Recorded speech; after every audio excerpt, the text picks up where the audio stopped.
You ready? Yeah. Okay. Hi everybody, I'm Stana and this is Demi.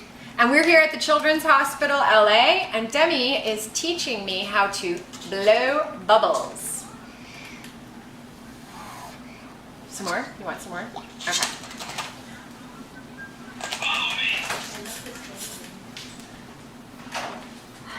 Woo! That's great. Do you want to hold this? That was perfect. That was wonderful. Demi's also given me a magic wand. And ready to start our magic. Yes.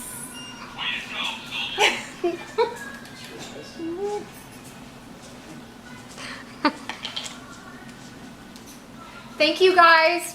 See you soon. Bye.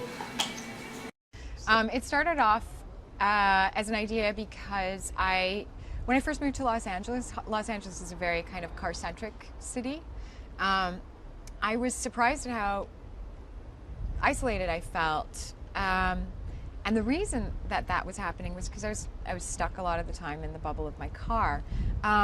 Whereas my experience in a lot of other cities was one in which you were exposed to the heartbeat of the city because the transit system took you in and out of a number of different communities or centers, city centers.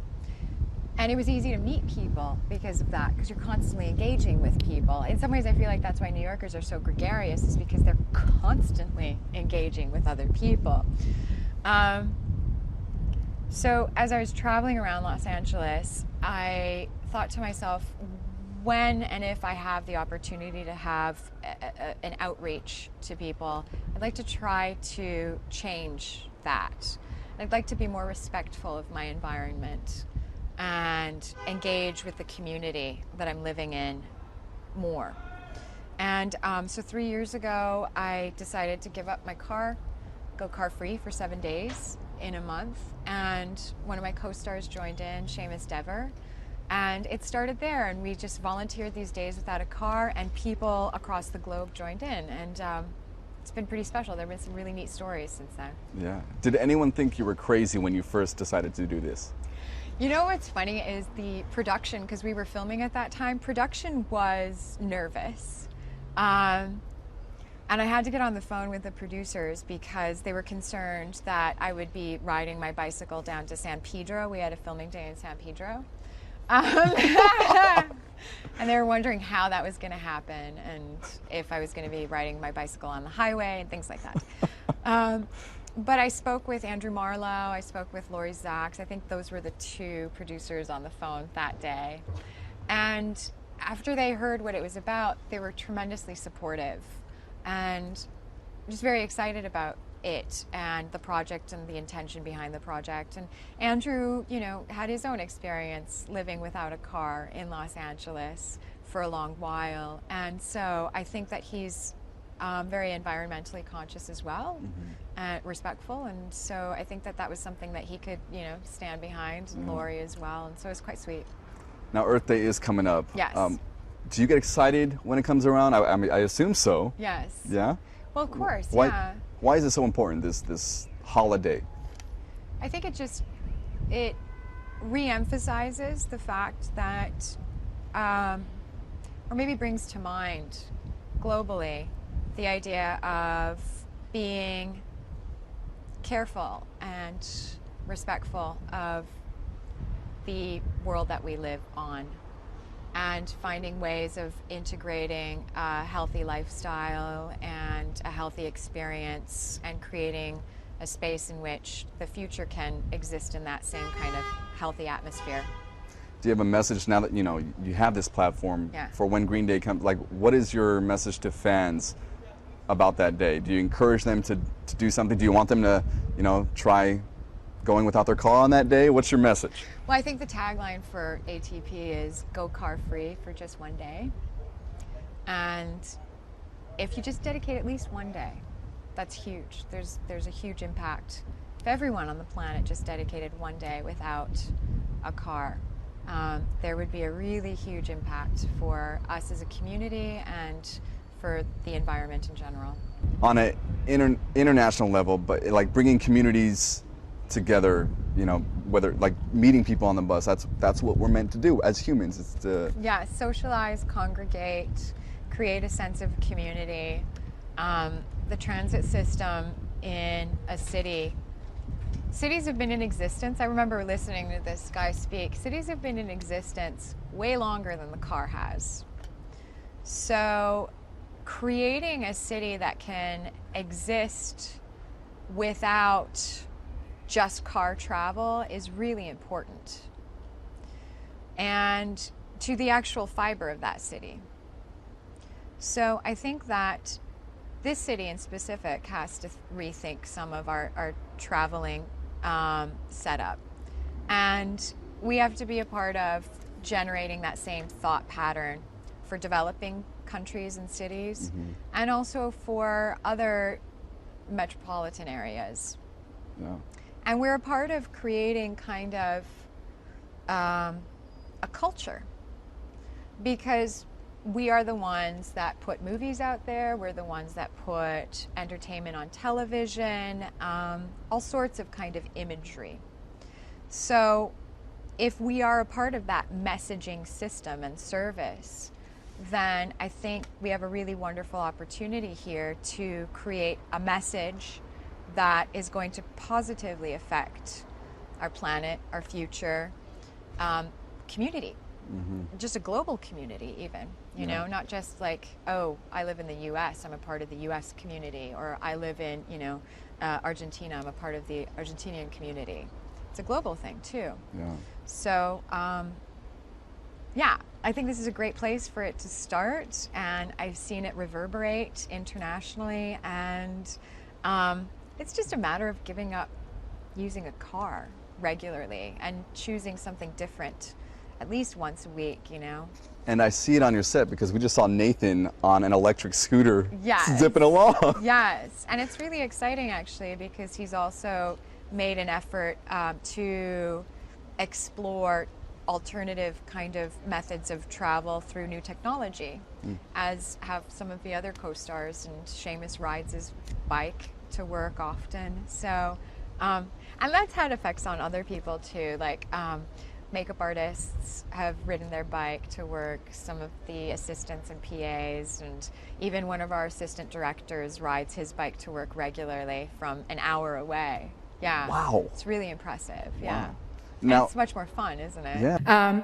When I began at the theater school, I was coming from a traditional academic background. I had finished what essentially amounted to a pre-law studies with a focus on international economics and affairs. When I was here, we weren't allowed to do any theater on the side. Is that still the case? Yes. I'm going to share a story. Now, for all of the people that are still students out there, this is my disclaimer. I am not encouraging this behavior. He or she, asked to chat after class in his or her office.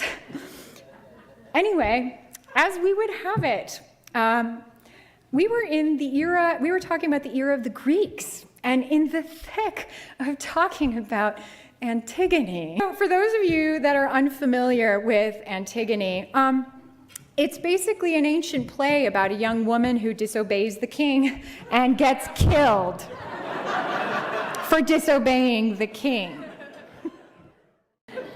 So, an hour and a half of Antigone, and let me tell you, the professor who shall not be named laid it on thick, while managing to find the one sliver of a standing position in which all of his or her pointed commentary would laser through my large classmates and land directly in my lap.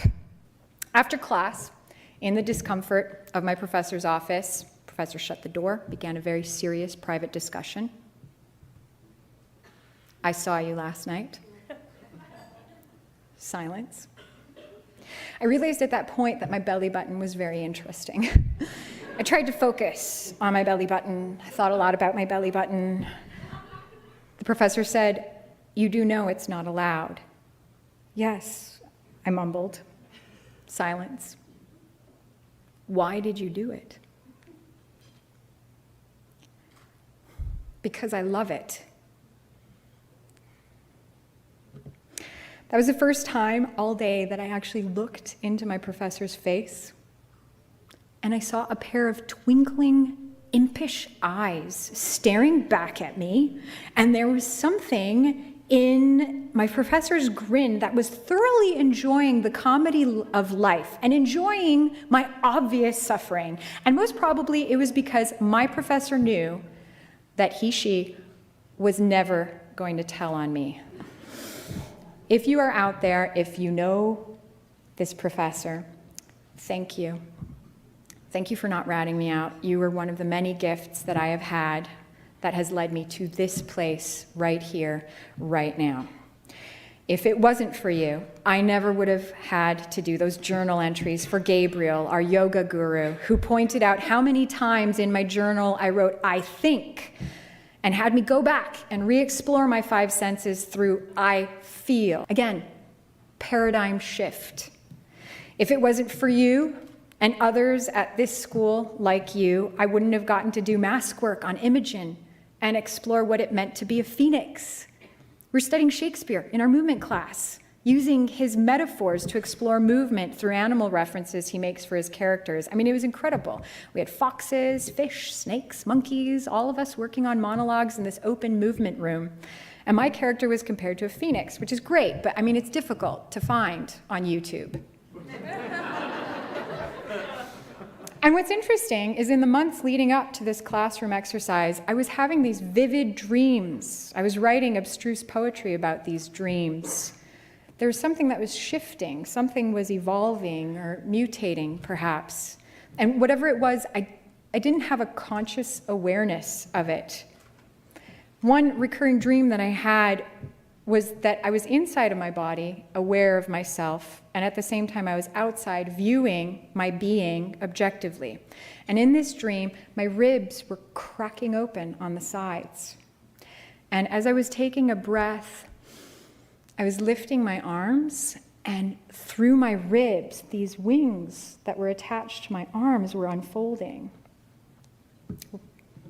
Anyway, when I went to study a phoenix, I was looking for some kind of characteristic that I could use in movement class, something that I could use to play with the fish and the fox and the other creatures. And what I got was little in the way of behavior. I got a lot in the way of symbology: rebirth, resurrection, regeneration, renewal. I was undergoing a mental and physical paradigm shift through which I was redefining my life's course, my entire way of seeing and interacting with the world. I was unfolding, if you will, through the guidance and expertise of the professors and students here at this school. There was a new chapter in my life that was beginning, and it's led me here. Recently, I got to play the part of Lenore Kendall. She's a Love Generation poetess. And she said the following, and she talks about poetry, and I don't think that it's exclusive to poetry, because poetry is art. Life is art. Acting, directing, writing, lighting, Paul Miller, is art. She said, "Poetry is alive because it is a medium of vision and experience. It is not necessarily comfortable. It is not necessarily safe. When a poet censors his vision, he no longer tells the truth as he sees it. This results in an artificial limitation imposed on an art whose direction is beyond the limits of the conceivable. There are no barriers to poetry or prophecy. By their nature, they are barrier breakers, bursts of perception, lines into infinity." I thank all of the faculty and students here that were part of guiding my path into this sandbox of truth seekers, barrier breakers, and scofflaws. And I look forward to playing with each one of you. You guys have given me a huge gift in life by having a hand in the continuing evolution of my being. Thank you.